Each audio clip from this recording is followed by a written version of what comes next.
Hello students, operating system ক্লাসে আপনাদেরকে স্বাগতম। আপনাদের সাথে বরাবরের মতো আমি আছি ঐশ্বর্য পান্ডে। আজকে আমরা শুরু করব চতুর্থ অধ্যায়, প্রসেস ম্যানেজমেন্ট অ্যান্ড থ্রেড। আসুন আমরা এক নজরে কোর্স আউটলাইনটি দেখে নিই। প্রসেস, থ্রেড এবং শিডিউলিং। এর পরবর্তীতে প্রসেস শিডিউলিং, প্রসেসের অবস্থাসমূহ, প্রসেস ম্যানেজমেন্ট ধাপসমূহ, প্রসেস এবং প্রোগ্রামের মধ্যে পার্থক্য, প্রসেস কন্ট্রোলের গুরুত্ব, প্রসেস শিডিউলিং এবং শিডিউলিং কিউ, সিনক্রোনাইজেশনের বর্ণনা, ক্রিটিক্যাল সেকশন প্রবলেম এবং সেমাফোর। আসুন তাহলে শুরু করা যাক প্রসেস নিয়ে। প্রসেস বলতে কি বোঝায়? প্রসেস হচ্ছে একটি এন্টিটি। একটা প্রসেসকে আমরা যে কোনো এন্টিটি হিসেবেও সংজ্ঞায়িত করতে পারি, যা সিস্টেমে বাস্তবায়িত কাজের মৌলিক এককে প্রতিনিধিত্ব করে। বাস্তবায়িত কাজের মৌলিক একক এবং প্রসেসকে আমরা বলে থাকি একটি এন্টিটি। প্রসেসকে আমরা যে কোনো এন্টিটি হিসেবে ডিফাইন করতে পারি। আমরা আমাদের কম্পিউটারে প্রোগ্রামগুলিকে একটি টেক্সট ফাইলে লিখি এবং যখন আমরা এই টেক্সট প্রোগ্রামটি চালাই তখন এটি একটি প্রক্রিয়ায় পরিণত হয় বা একটি প্রসেসে পরিণত হয়, যা প্রোগ্রামে উল্লেখিত সমস্ত কাজ সম্পাদন করে। আমি যদি সিম্পলি বোঝাই তাহলে হচ্ছে আমরা যে কোনো টেক্সট ফাইলে যখন কোনো কিছু লিখছি তখন সিম্পলি বলতে গেলে আমরা যখন টেক্সট ফাইলে কোনো কিছু লিখছি, কোনো কোড বা যাই লিখি না কেন, তখন সেটিকে আমরা বলছি হচ্ছে প্রোগ্রাম। যখন এই প্রোগ্রামটিকে আমরা রান করছি বা এক্সিকিউট করছি তখন প্রোগ্রামটি একটি প্রসেসে পরিণত হচ্ছে। একটা প্রসেসকে আমরা বলতে পারি a process is a program in execution. যখন কোনো প্রোগ্রাম এক্সিকিউশন হয় তখন তাকে আমরা বলে থাকি হচ্ছে প্রসেস। সাপোজ আমি কোনো একটা প্রোগ্রাম লিখলাম,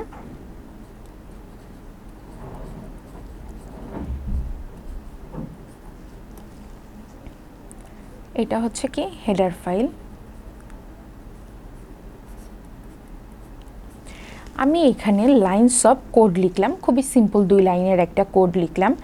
এইটা এখন একটা প্রোগ্রাম 1 2 3 লাইন্সের একটা প্রোগ্রাম ইনক্লুডিং হেডার ফাইল। যখন এই প্রোগ্রামটিকে আমি রান করব এক্সিকিউট করার জন্য তখনই এই প্রোগ্রামটা একটা প্রসেসে পরিণত হবে।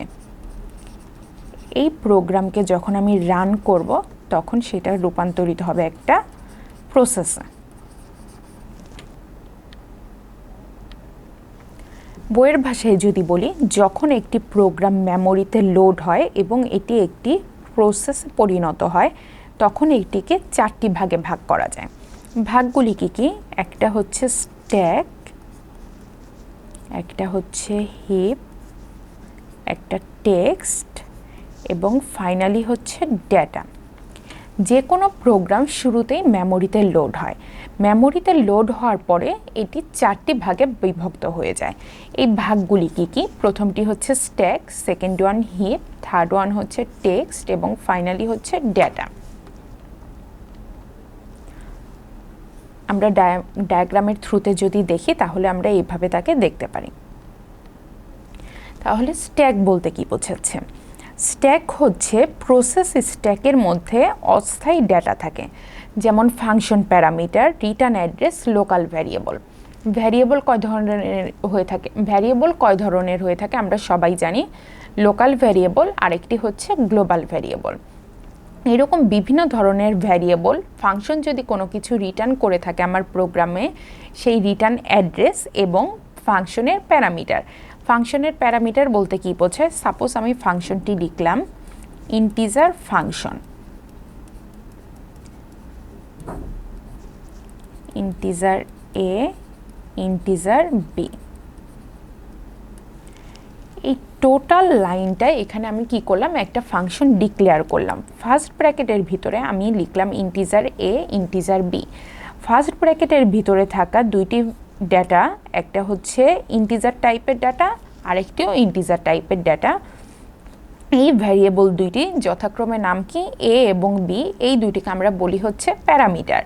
তাহলে একটা ফাংশন নেমের পরে আমরা ফার্স্ট ব্র্যাকেটের মধ্যে প্যারামিটারগুলিকে ডিক্লেয়ার করে থাকি। এই ফাংশন প্যারামিটারগুলি থাকবে কোথায়? স্ট্যাকের ভিতর। প্যারামিটার, লোকাল ভ্যারিয়েবল,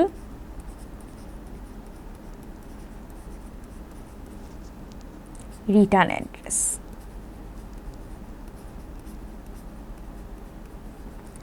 এই সব কিছু অবস্থান করবে একটি স্ট্যাকের মধ্যে। এর পরবর্তীতে আছে হিপ। হিপ হচ্ছে সেই মেমোরি যেখানে একটি প্রসেস চলাকালীন ডাইনামিক্যালি বরাদ্দ হয়।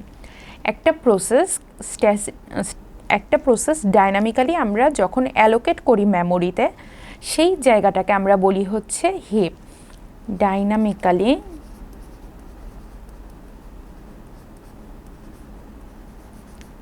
অ্যালোকেট। এর পরবর্তীতে রয়েছে টেক্সট। টেক্সটে প্রসেসরের রেজিস্টারে সংরক্ষিত তথ্যের পাশাপাশি প্রোগ্রাম কাউন্টারের মান রয়েছে। প্রোগ্রাম কাউন্টার এমন এক ধরনের স্টোরেজ যেটি আমার ইনস্ট্রাকশনের অ্যাড্রেসকে হোল্ড করে।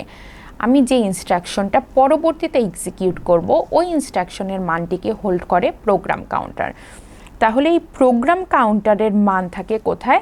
টেক্সটের ভিতর। টেক্সট হোল্ড করে প্রোগ্রাম কাউন্টার এর মানকে। এবং ফাইনালি হচ্ছে ডেটা। ডেটা সেকশন গ্লোবাল এবং স্ট্যাটিক ভ্যারিয়েবল রয়েছে।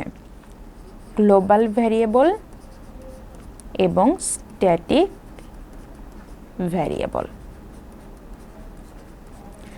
তাহলে আমার লোকাল ভ্যারিয়েবল থাকে কোথায়? স্ট্যাক সেকশনের মধ্যে, এবং গ্লোবাল ভ্যারিয়েবল থাকে ডেটা সেকশনের ভিতর। গ্লোবাল ভ্যারিয়েবল বলতে আমরা সেই ভ্যারিয়েবলটিকে বোঝাচ্ছি যেই ভ্যারিয়েবল একটা প্রোগ্রামের মধ্যে যে কেউ অ্যাক্সেস করতে পারে সম্পূর্ণ প্রোগ্রামের মধ্যে।